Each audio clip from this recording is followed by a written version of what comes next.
आपने कल देखा होगा,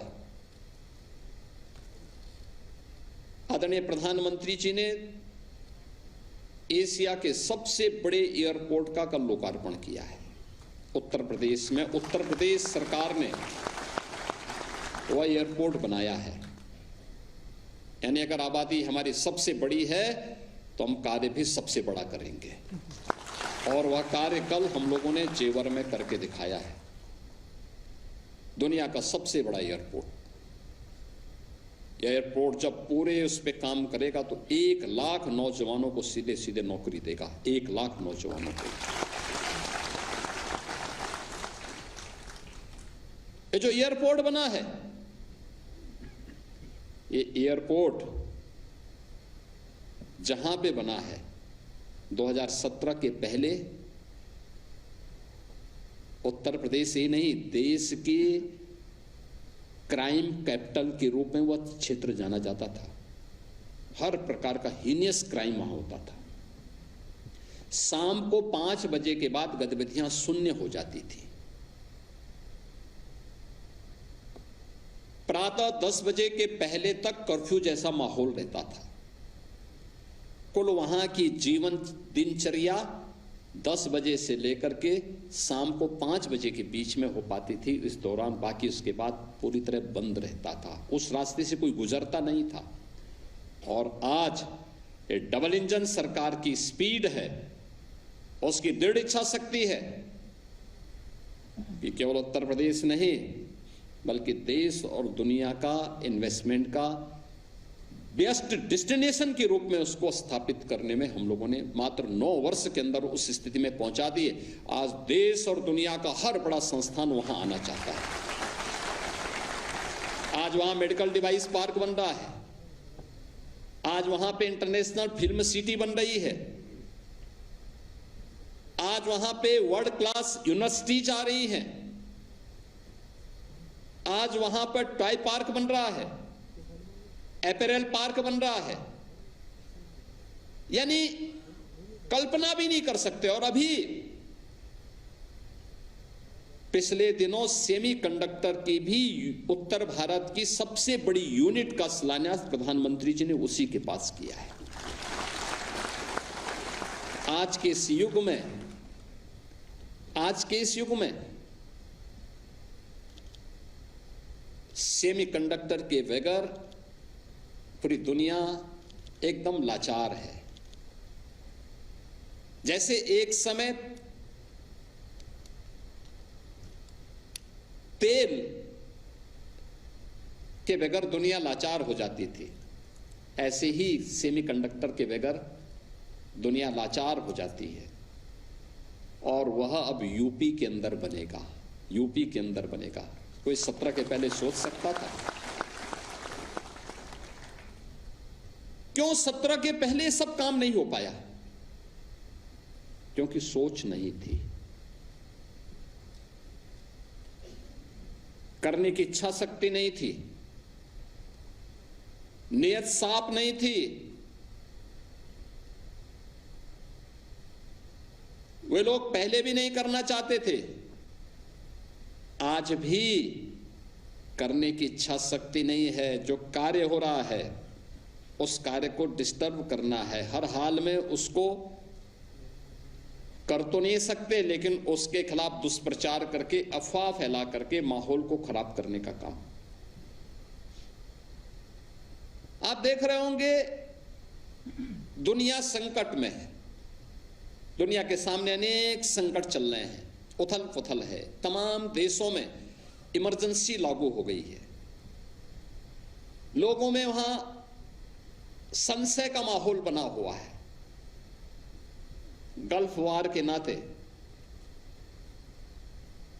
अस्थिरता का माहौल है। तमाम देशों ने अपने यहां लोगों की सर्विस को में कट करना प्रारंभ कर दिया है। कार्य के घंटे और वेजेज के स्थिति को कम करना प्रारंभ कर दिया है, क्योंकि अब उनकी इकोनॉमी जवाब दे रही है। अमेरिका जैसे दुनिया का देश जिसका खाड़ी के देशों पे निर्भरता कम है, वहां पे पेट्रोलियम उत्पादों के दाम आसमान छू रहे हैं। भारत के अगल बगल के देशों में Pakistan, Afghanistan, Bangladesh, Myanmar, Sri Lanka, Thailand, Indonesia, सबकी हालत खराब है। अघोषित इमरजेंसी जैसी स्थितियां चल रही है। लेकिन इन सब में बिना रुके, बिना टिके, बिना थके भारत दुनिया के अंदर एकमात्र देश जो लगातार अपनी यात्रा को मजबूती के साथ आगे बढ़ा रहा है। इसलिए क्योंकि भारत के पास मोदी जी जैसा एक विजनरी लीडरशिप है। आपने देखा होगा दुनिया में पेट्रोलियम उत्पादों के दाम बढ़ रहे हैं। मोदी जी ने आपूर्ति को स्मूथ तो बनाया ही, पेट्रोलियम उत्पादों के दाम को नियंत्रित करने के लिए उस पर लगने वाली एक्साइज ड्यूटी को भी कम करके देश की जनता को 145 करोड़ की जनता को राहत दी है।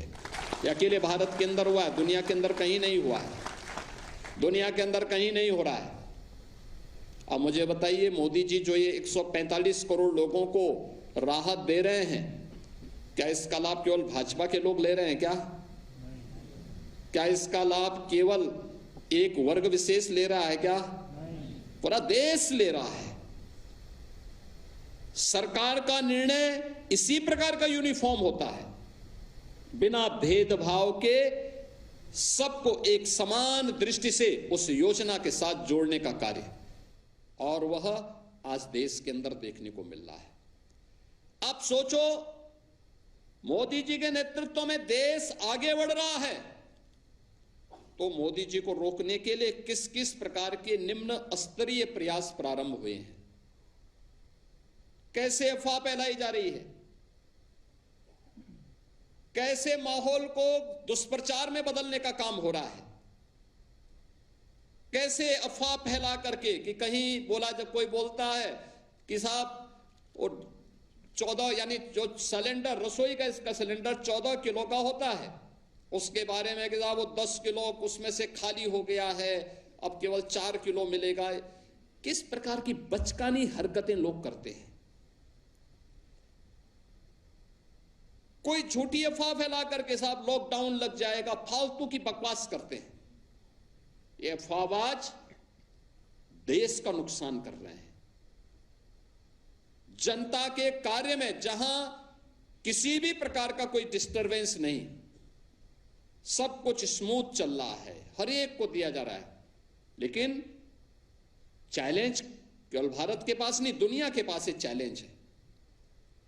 तो दुनिया के उस चैलेंज को आज के दिन पे कोई ऐसा तो है नहीं कि हम नहीं समझ पा रहे हैं कि खाड़ी में क्या हो रहा है, यूरोप में क्या हो रहा है, यूएस में क्या हो रहा है, हर एक व्यक्ति को मालूम है। तो उस चैलेंज को देखते हुए हमारा राष्ट्रीय कर्तव्य बनता है कि हम भी इस समय किसी अफवाह पे ध्यान देने की बजाय हम भी देश के अंदर देश की लीडरशिप के द्वारा जो मार्गदर्शन दिया जाता है, हम भी उसका पालन करें, अफवाह में न पड़े।